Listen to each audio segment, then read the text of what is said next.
races equitably. That means Africans must be something like 74%. It means coloreds throughout must be like 10%. White people must be like 12%. This is the law, it's not me. So that's what the law says.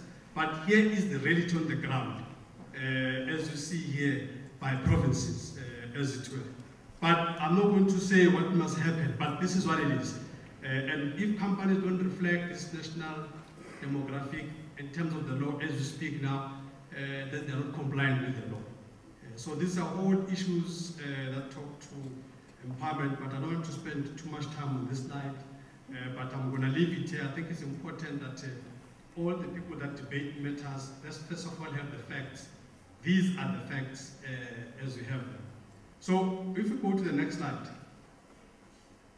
The next slide talks to what's happening at the top echelons of these organizations. This is the latest report as we have it now, that Africans at the top level are sitting at something like 12.7%, whereas the economic active population is sitting at 73.6%. Now that is a gap. Thank you. This is the gap that we have. It should be reflecting 73.6, but they're only reflecting 12.7. On the colored category, you should be reflecting 11%, you are reflecting 4.6. On the Indians, you should be reflecting, I think this thing is not very clear here, but about 3%, but you are reflecting 6.8%. On the whites, you should be reflecting 12%, and you are reflecting 73.1%. Okay?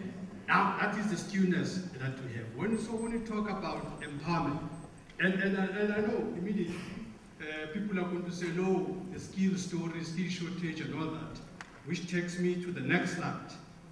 If you can go please to the next slide. The next slide shows what is the timber, what timber do we have? Again, I might just be red-carded for using that term. So what is a pipeline of skills that we have as we go through?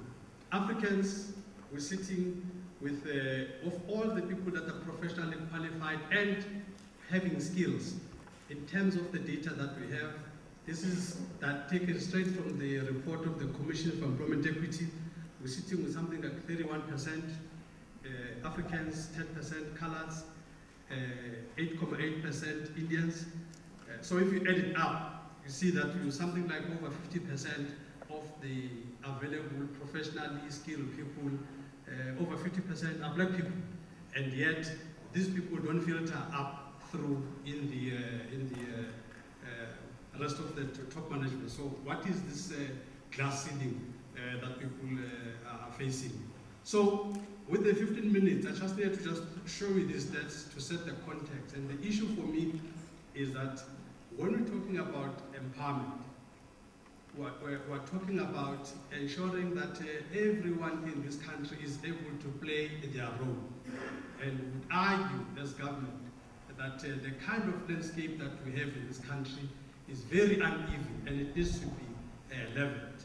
And government has done something very constructive to say, let's not bulldoze anyone, let's put into place a legislative framework to be able to achieve this empowerment in a well-structured, orderly manner.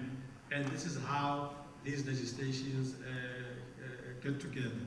Yeah, so I think in those few minutes, I'll probably just stop it there, because I'm told there's going to be some engagement. So for me, that is my canvas. Thank you very much.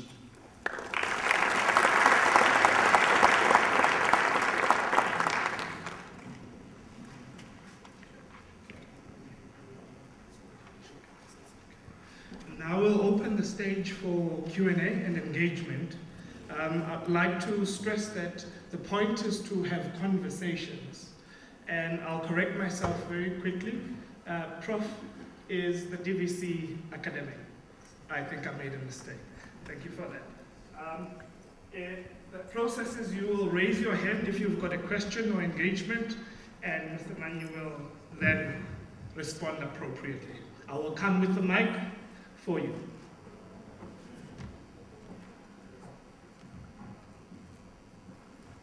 Any takers? There is a question.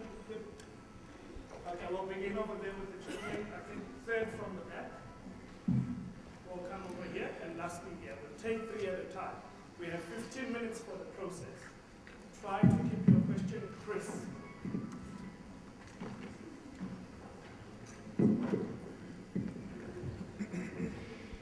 Thank you. Good afternoon to the House. What I would like to pose is the question, are there any timelines on the slideshow that you've just showed now? Are there any timelines where government said, these are the deadlines, or did they just put the goals and say, let's see how it goes?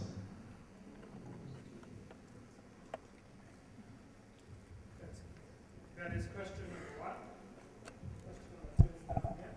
And the last question to the lady. Thank you.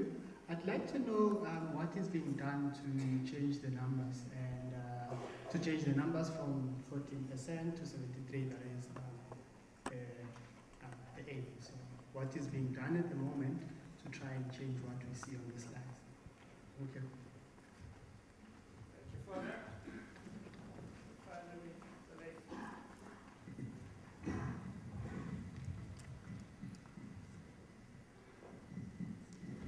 Good day. I'd like to know what's being done to empower women and the youth. Thank you, everyone. Okay. Right. In terms of timelines, you know, we've got a very understanding government.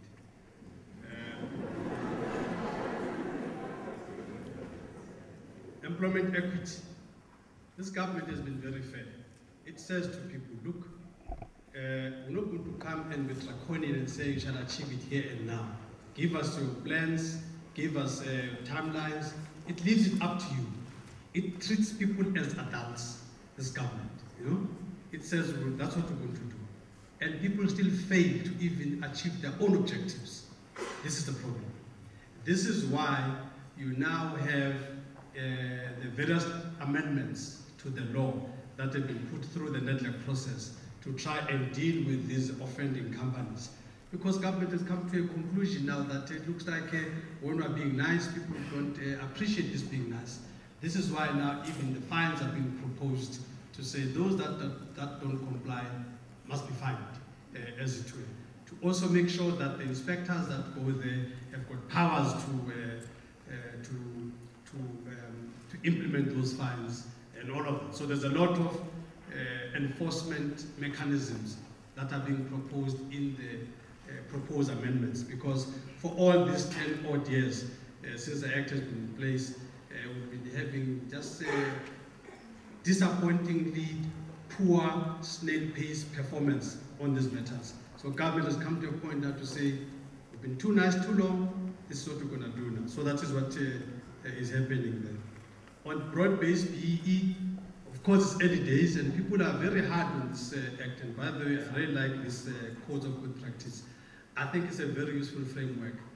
And I think if truth be told, this Act, these codes were actually out in 2007. So that's why we did a baseline study there. So if truth be told, these codes are still fairly new. And all these attacks on these codes, in my view, are actually unwarranted.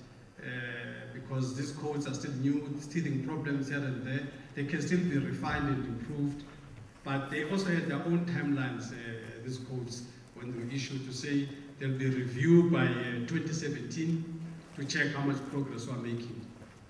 And I can assure you, I think when we get to 2017, at the rate that we're going, don't hold your breath. So what is being done? I think legislation is being strengthened to try and do this, but at the same time, government continues to persuade and encourage the private sector to achieve these numbers. If you look at the government statistics in terms of employment equity, government is doing far better than the private sector. So government is really taking its own poison on this matter. So government is being very exemplary in terms of achieving its own targets. What is being done to empower women? If you go to this broad-based, into the codes of good practice, one of the key things that is in there is something called gender recognition factor. That means it's not only a black call it quota that you must achieve, but within that black quota that you must achieve, there must be a gender recognition factor. And the point scoring or allocation is also based on that. So that sets the tone for the rest of what needs to happen. So there's a lot of focus in government in terms of also that scorecard also talks to the youth as well. So there's two issues, there's the women issue, there's the youth issue, is in this code. So I would really encourage all of you to really look into the DTI website, look into these codes. They are constantly under review and what have you, but they are currently in force as things stand right now. But they do cater for women empowerment and youth empowerment. Thank you, sir. Then you have an opportunity to decide which of the three questions, according to you, deserves a surprise gift. Is that? Yes, a surprise gift. We will give one of the three questions a surprise gift based on what you deem was perhaps a good Okay. question. No, I think the key issue, because we government, we can't be complaining. So for me, is the one that says what is being done. What is being done? Yeah. Which was question over here. All right. Congratulations. Thank you, sir.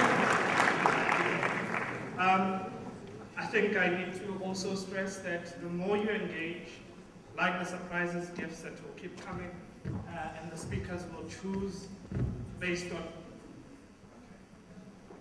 Where is the speaker? Oh, there.